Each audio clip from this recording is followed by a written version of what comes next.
Pada permulaan zaman, Tuhan menggunakan gunung-gunung selaku paku pengukur bumi dan membasuh wajah bumi dengan air lautan. Kemudian Ia tempatkan bumi di atas punggung lembu jantan, dan lembu jantan itu di atas ikan, dan ikan itu di atas udara. Tetapi di atas mana terletak udara? Di atas yang tiada. Tetapi yang tiada itu tiada, dan segalanya itu pun tiada.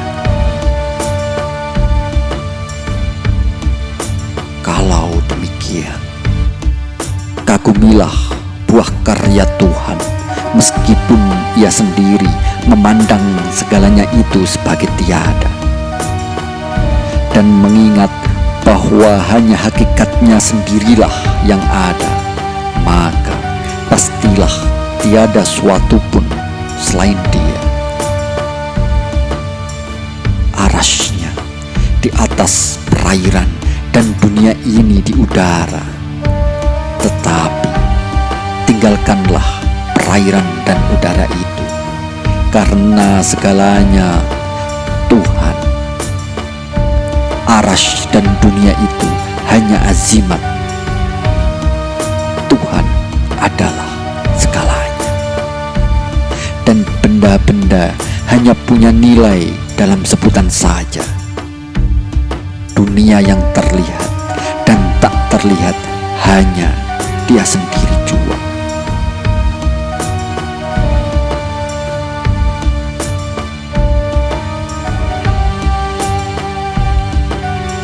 Tiada siapapun kecuali Dia, tetapi juga tak seorang pun dapat melihat Dia.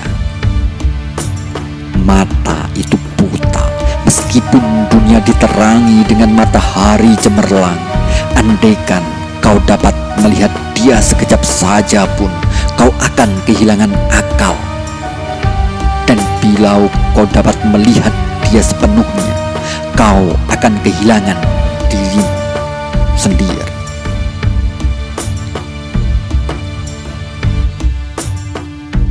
Semua orang yang sadar akan ketidaktahuan mereka bercancut taliwondo dan berkata dengan sungguh-sungguh,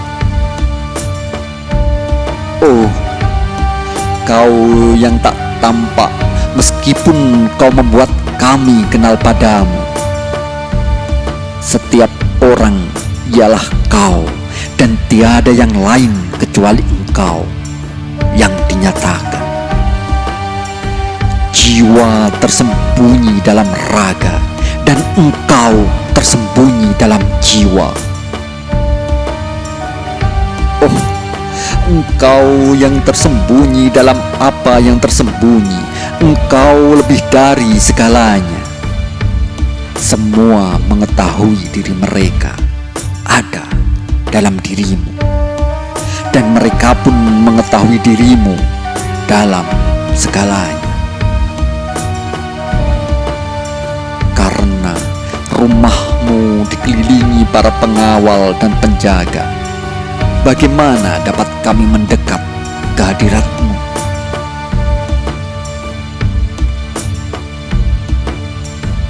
Tiada hati maupun akal budi dapat sampai pada hakikat dirimu, dan tak seorang pun mengenal sifat-sifat-Mu.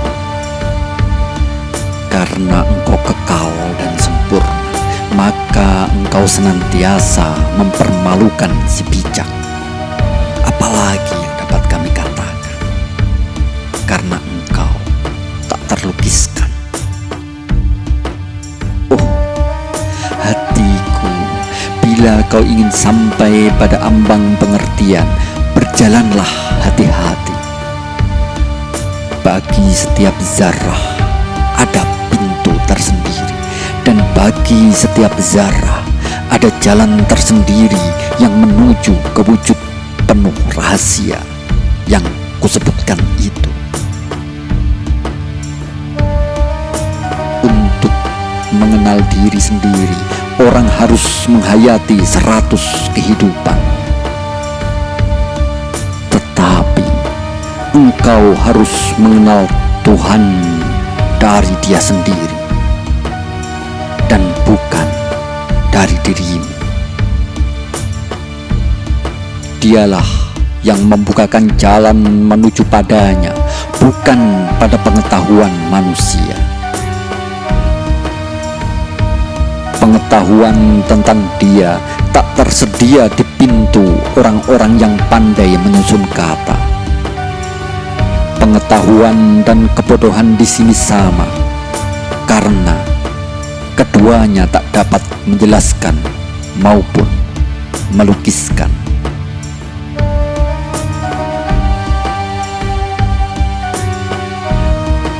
Pendapat orang-orang tentang ini hanya timbul dalam angan-angan mereka, dan aneh tentunya untuk mencoba mengambil kesimpulan dari apa yang mereka katakan. Baik atau buruk, apa yang mereka katakan itu hanya berasal dari diri mereka sendiri, sedang Tuhan di atas segala pengetahuan dan di luar segala bukti, dan tak satupun dapat menggambarkan keagungan suci dirinya.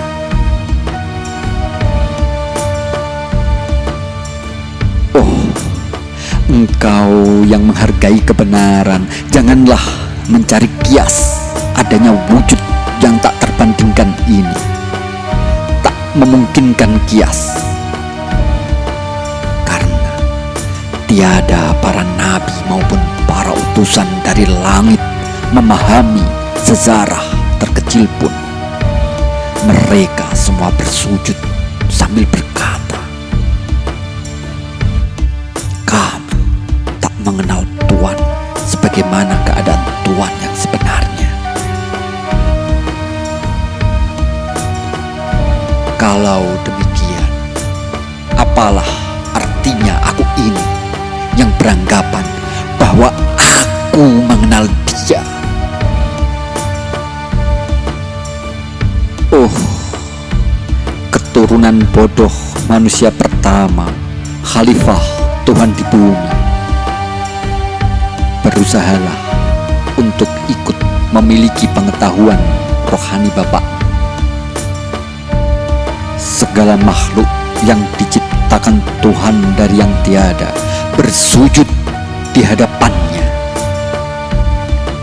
Ketika Tuhan ingin menciptakan Adam, dikeluarkannya Adam dari balik 100 cadar.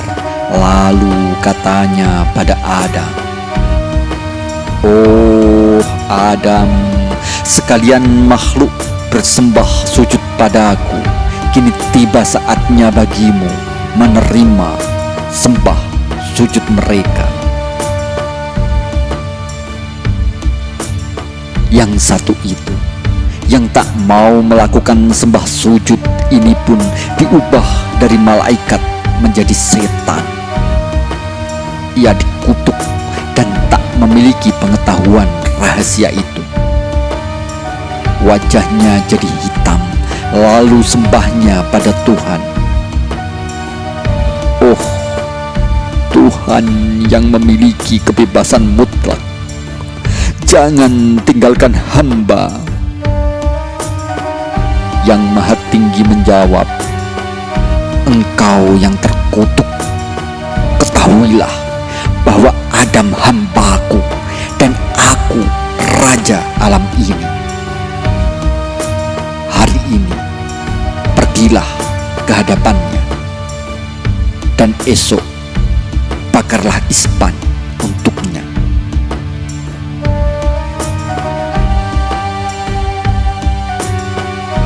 Ketika jiwa disatukan dengan raga, maka ia pun merupakan bagian dari keseluruhan itu. Belum pernah ada pesona yang mengagumkan seperti itu. Jiwa punya perasaan dalam apa yang tinggi, dan raga punya peranan dalam apa yang rendah. Terbentuklah paduan antara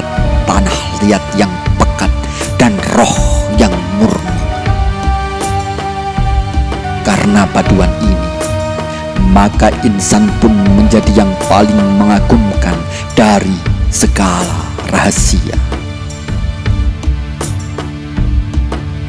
Kita tak tahu dan tak mengerti sedikit pun tentang roh kita. Jika engkau ingin mengatakan sesuatu tentang ini, lebih baik engkau diam.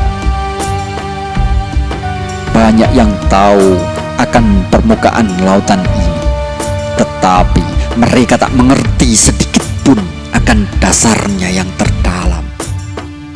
Dan dunia lahiriah ini ialah pesona yang melindunginya.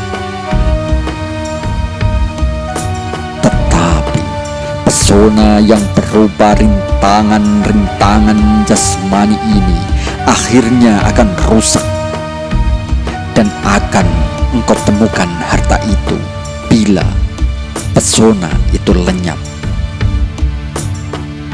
Jiwa pun akan menyingkapkan dirinya sendiri bila raga tersingkir. Tetapi jiwamu ialah suatu pesona yang lain dalam hal yang berhubungan dengan rahasia ini. Jiwa itu suatu kenyataan yang lain. Maka tempuhlah jalan yang akan kutunjukkan. Tetapi janganlah minta penjelasan.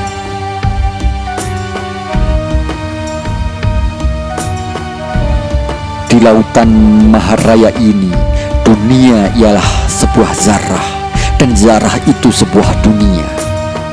Siapa tahu mana yang lebih berharga di sini, batu permata atau kerikil.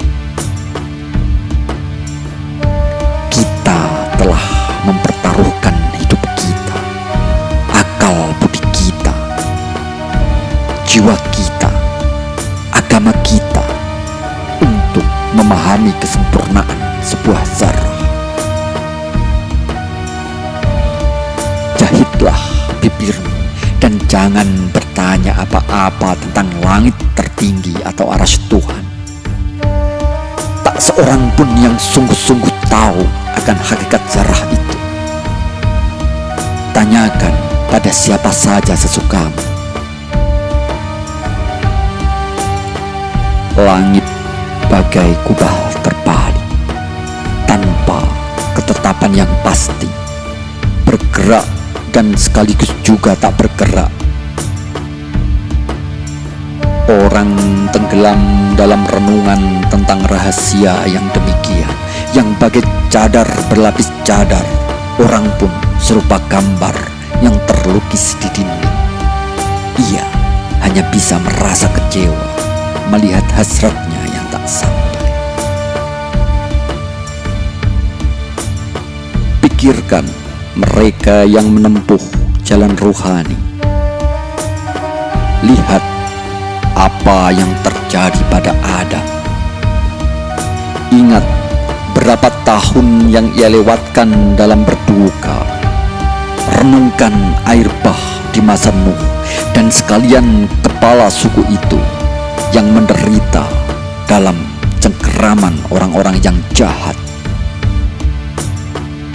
Pikirkan Ibrahim yang penuh cinta pada Tuhan. Ia menderita penganiayaan dan dilemparkan ke dalam api. Ingat Ismail malam yang dikorbankan demi cinta ilahiyah. Tengok Yakub yang menjadi buta lantaran meratapi putranya. Lihat Yusuf yang mengagumkan baik ketika berkuasa maupun ketika menghamba, ketika dalam sumur dan dalam penjara. Kenangkan Ayub yang papa, yang menggeliat di tanah menjadi mangsa cacing dan serigala. Ingat Yunus setelah tersesat dari jalan itu, meninggalkan bulan ke perut ikan. Lihat Sulaiman yang kerajaannya dikuasai jin.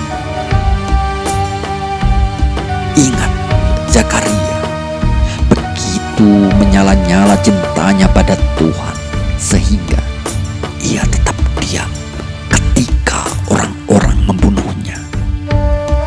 Dan Yahya yang dihinakan di muka orang banyak, dan kepalanya diletakkan di atas lempengan kayu.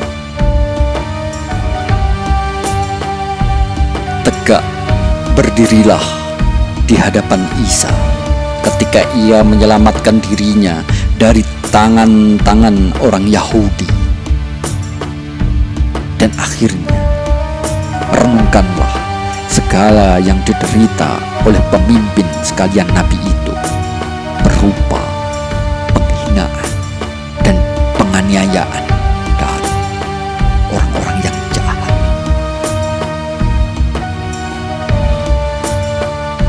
Selain itu, adakah engkau mengira mudah saja untuk sampai ke pengetahuan kerohanian? Itu tak kuranglah artinya dari kebenaran menghadapi segalanya. Apa yang akan kukatakan selanjutnya, karena tak ada lagi yang mesti kukatakan, dan tak ada pula setangkai mawar pun yang tinggal dalam semak. Oh, kearifan! Engkau tak lebih dari anak susuan, dan akal budi orang-orang tua dan berpengalaman pun sesat dalam pencarian. Betapa aku, si dungu, akan dapat sampai ke hakikat ini. Dan kalaupun dapat, bagaimana aku akan bisa masuk lewat pintu itu? Sang Khalik yang kudus, hidupkan semangatku. Orang-orang yang percaya dan tak percaya sama-sama bermandi darah, dan kepalaku berpusing bagai langit. Aku bukan tanpa harapan, tetapi aku tak sabar. Kawan-kawanku, kita sama-sama bertetangga. Aku ingin mengulang-ulang pembicaraanku padamu siang dan malam, agar kalian tak sejenak pun menghentikan keinginan mulai